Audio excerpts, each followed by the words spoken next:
bonbons. Oh. Wow. You didn't have what for salt? The flower arrangement. Well, shame on you.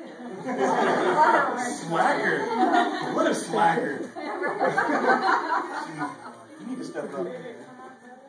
I have a surprise for her. Do all of you know Heather Hanami? She's our, what are you again? Our enrollment specialist for the whole, like 3 different titles. for the whole division. For the entire division. So she's responsible for a lot of stuff. And she hears me talking about my students all the time. So she does. I was actually supposed to work at another campus today. I was like, I get to come to training. I keep forgetting that that's a chair. Well, it's, who are we waiting on? Who? Benja. Her guest. Does she know we're moving into the other room, or she doesn't? I don't know. Okay. It's Richard. Richard's here. Man is here. Who's missing? Everyone's here? Everyone's here. We're all spread out and looking for night. Yeah, that's why. Let's touch on it. I think you have them all over.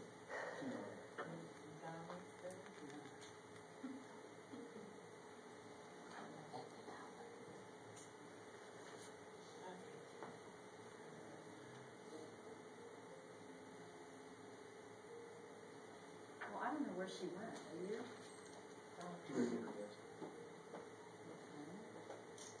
Maybe the guest was in the car. Sitting in the car.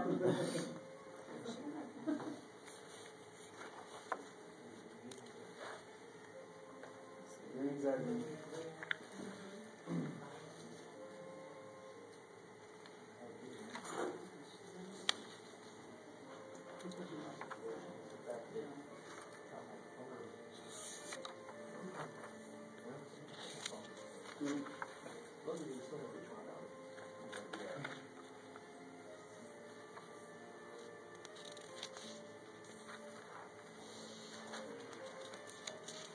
We might fall asleep before she gets in I was here. just about to tell you, I'm getting really relaxed. What room is this? Other room is 163? What is that other room across the 160. This is my friend Hope. Hi, come on in. What's your name again? Hope. H-O-P-E? All right then. So, can she sit? Yeah, absolutely. Right here? Over here?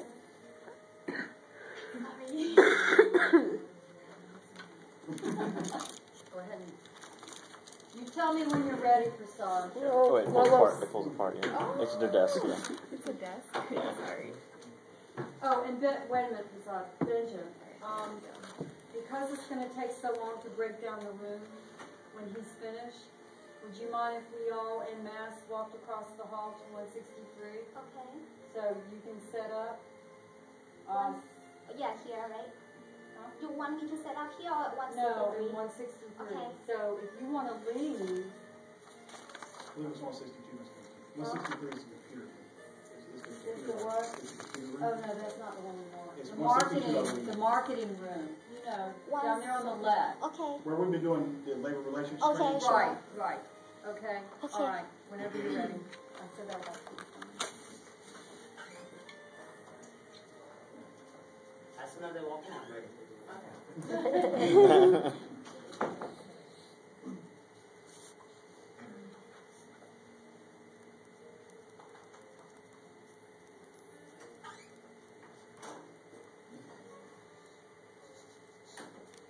Is it room number 190? Yes. Yeah. Oh. Nice, very nice. I was thinking I will walk into some restaurant. Welcome everyone. Thank you everyone for coming. My name is Prasad and I'm the Vice President of a company called TIPS. And your management has invited me here to give you a small description and how to set a table and what are the etiquettes of setting a table.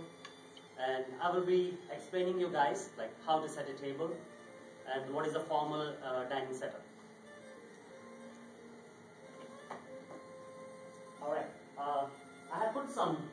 modules in front of you, and we have a brochure, what our company is for, and what our mission is, what our goals and objectives. So I want you guys to have a look, and today's itinerary will be we're going to have a small brief description on the mission statements, objectives and goals, and we'll be demonstrating how to set a table and what is the formal way of setting a table.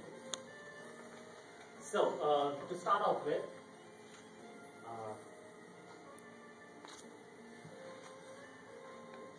where you going? Oh, it's okay. Thank you. Your company is spending $1,500 for this presentation, and I will be demonstrating in that 45 minutes. And the $1,500 for this presentation is very worth it and very valuable. So I don't want you guys to you have put all your attention on this one. It's very, very important. It's not only as a hospitality profession, but also as your day-to-day life. So, our company is TIPS. We believe in to implement, TIPS stands for to implement a personalized service, a prompt service. We sell experience. We don't sell just food or products. We sell experience. Every time a guest walks into your place, they have to go with that happy face. That can only happen when they feel that experience. And that the experience comes through you. And our objective is aim to provide happy joy to food, music and art. Ambience is very important. The presentation is very important. Food is of course definitely important, but these are the other things which are very important too. In this session, we will be talking about how to learn to set up a formal dining setup. Before we go into the core of the topic, I want to discuss with you guys history. Early 90s, the Industrial Revolution, and we are completely focused on what you call entrepreneurship era. It's mostly on like businesses, it's not that much into like service oriented. Then eventually as we go further, we came into a production era where we have the lining and car manufacturing companies. It's not much of a like customer and the manufacturer, there is no much relationship. They produce the goods, they buy the goods, there is no much relationship.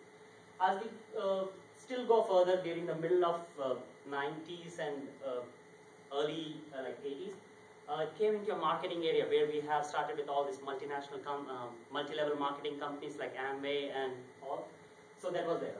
And right now and today it's a relationship era. Relationship era is where interaction between a customer and as we're providing the services. So relationship is very important. Relationship comes through, you have to give the standard, basic standard of foundation. So that's how we are in a relationship era now. Now to get into the topic, what we have actually 12 modules, and today we will be discussing on how the service styles and how to set up a table. So coming to the topic, to determine to set a table or the room, the very important things what we have to look for is the number of guests we are being served. Based on the number of guests, we change the ambience of the room. It's a short, if we have a huge ballroom, but we are serving only 20 guests, we don't want the guests to scatter around the room. We want everyone to, constitute. So that's why that is very important. The manner in which it will be served, whether it's a buffet style or cocktail serving or like plated dinner. So that is also important. The number of courses. The reason why number of courses is important, based on the number of courses, we have the silverware set on the table. Like if it's 4 courses, then we have 2 forks, 2 knives, salad, 14 foot. So that's why that is important. The person who will be serving the food. Sounds strange, right? The person who is serving, how does that relate? There are a few different types of services where you have a chef comes from the kitchen and cooks right in front of you. So that's important. You have to give a room for him. Like if a chef have to come and cook right here, he needs little space. So that's why it's important that who is serving the food. Then the space in which it will be served. Again, like Japanese restaurant, you see the sushi restaurant, the chef is in between cooking in front of you, otherwise. So that's where the space is also very important. The major types of services what we follow globally today is American style, which is very famous, very popular. The second one is Russian or continental service, English service and buffet service.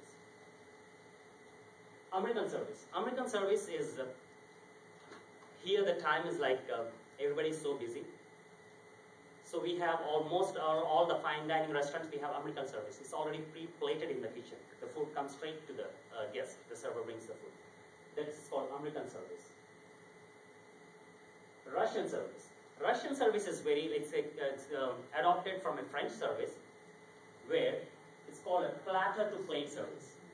If a table of 4 is sitting, the chef brings the food, and from a platter, it is served into their plate. So that's why called platter to plate service. That is a Russian service. English service. English service is like very family oriented, where I guess anybody been to Miss World's? Yeah. It's almost similar. Everybody sits together. It's like our Thanksgiving dinner. Everybody sits. The host cuts tastes the first course of it. Then he passes around. The side dishes are passes around. It's more like family kind of service. That's why it's called English service. The next one is buffet service, as we are all familiar with. There are different kinds of buffet services where you have a big line of buffet or a cocktail service passing around with the food if it is a cocktail reception kind of party.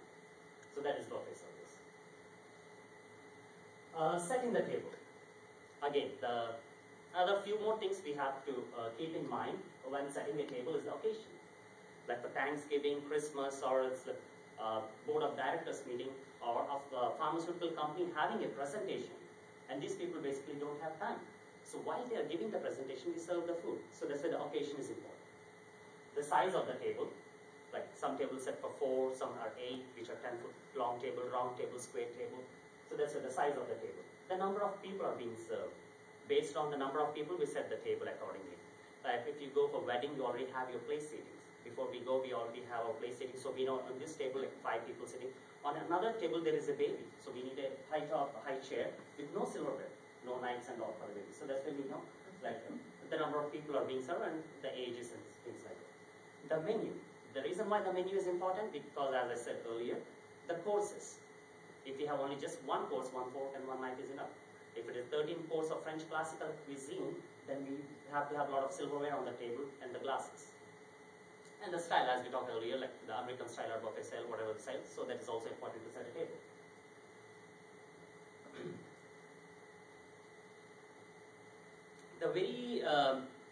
There is no hard and fast rule that need to have 2 knives and forks or have to have glasses and everything. It should always show the beauty.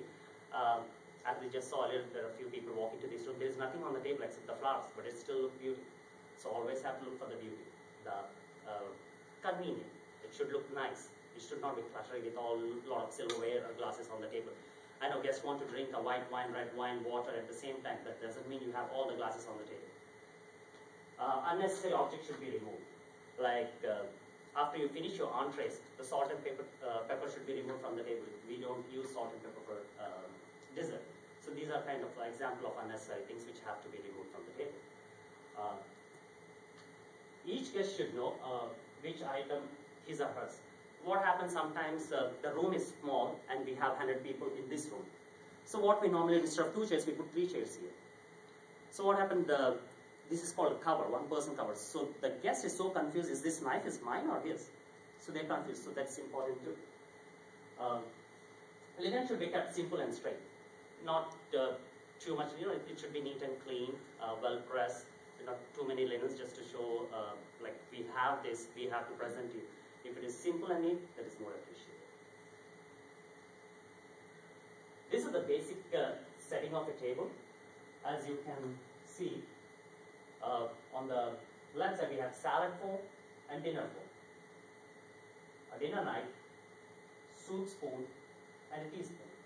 Then we have coffee cup and saucer, wine glasses, which is white wine, red wine, water glasses, plates, cards, bread and B&B, which is called normal B&B, bread and butter plate. Whenever we have the dessert spoon and fork, that means the dessert course is served. It's an indication. So this is the basic setup of a table. We will be doing this in a minute, like how appropriately we have to set the fork and knife, what is the space required. Setting a table. The cover